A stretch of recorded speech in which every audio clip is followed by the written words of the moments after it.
I think people get tattooed because, there's not a lot of real stuff left in the world. And it's all like a 24-hour news cycle. Nothing lasts. With tattooing, it's blood, it's pain, it's permanence. When you get that needle in your skin for the first time, you have to be there. You can't just call it in. You have to sit there and take the pain, and then sit there and heal it. And then you got to live with the consequences of your actions. Yeah, there's nothing else in the world like that.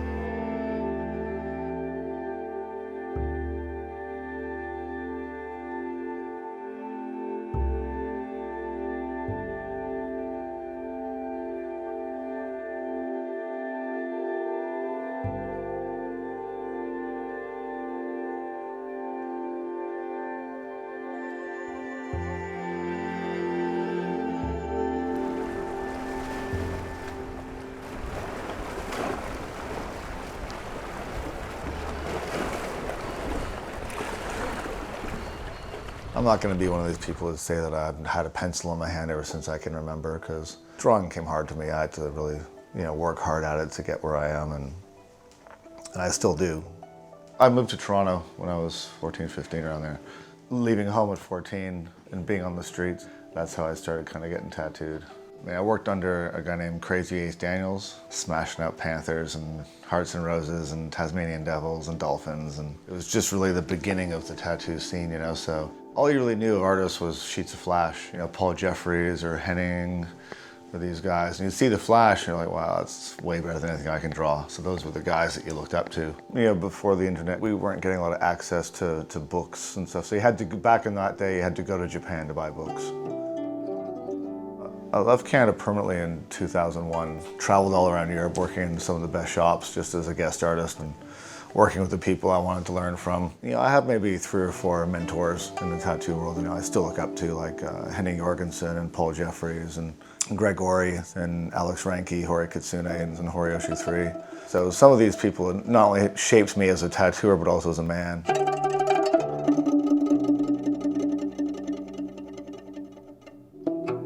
I was never attracted to jokey tattoos or trendy stuff. I like music and bands, but I wasn't attracted to that kind of art either. It's like imagine you have to wear the same t-shirt when you're 40 that you got when you're 18.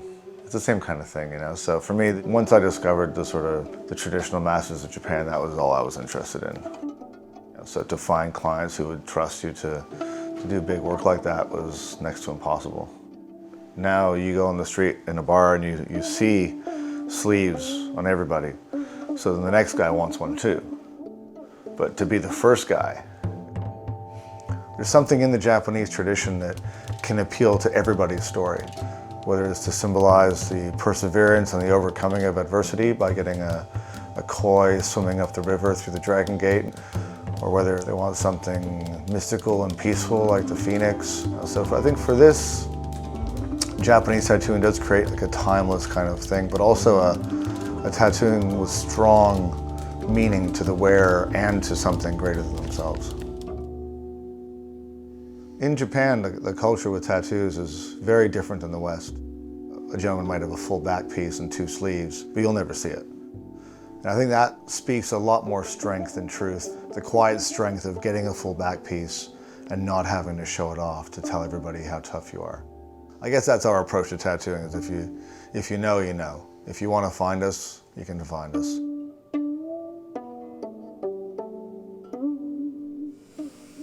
At the shop, I try to instill this culture in all my artists that the integrity of what we're doing is far more important, because if you put bad tattoos out on the street, then people will see that and they won't like tattoos.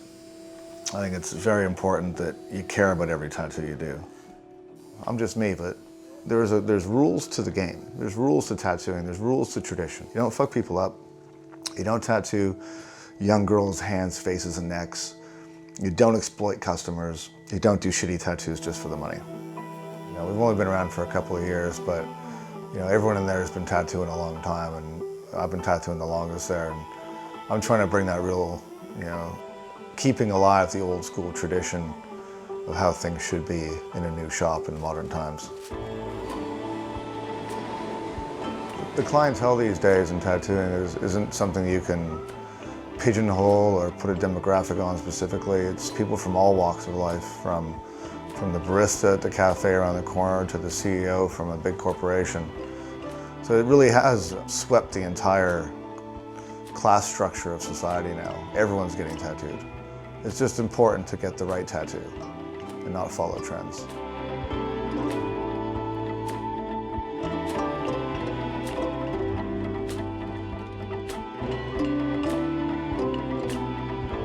The funny thing about those tattoo shows, is that I think it gives people a real distorted view of what a tattoo shop is or how they work.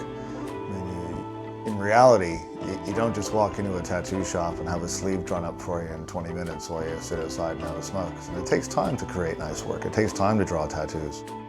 The hardest thing in today's modern age is where everyone's trying to chase the next guy and do the next trendy thing, to just not do that and stop and step back. And you have to block out a lot of noise and just try to focus on your own thing.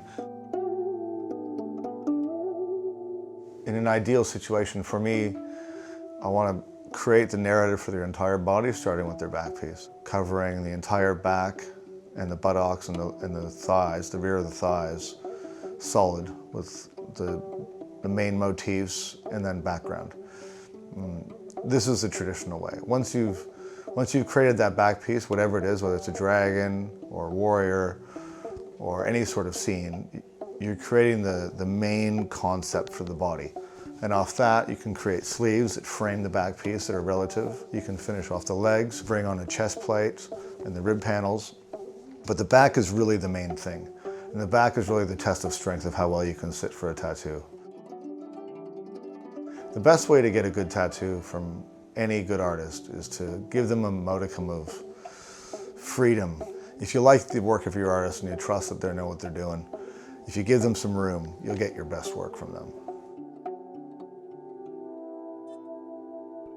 I enjoy doing as much traditional stuff as possible with my tattooing. So if you make a needle exactly the way you want it to your specifications, when you do the actual tattooing, it makes your tattoo better, With the black ink, I buy the sumi sticks, and that creates a very authentic look because it's actually what they used to use a few hundred years ago, 100 years ago, what the Japanese tattoo masters still use now. It's as much as I can connect to the past of what I'm doing. For me, I try to take my time, make every piece a masterpiece. A back piece might take 80 hours, but the end result is what matters. And the end result, not just today or tomorrow, but when you look at that tattoo in 20 years and it's still there and all the details are there, that's what matters.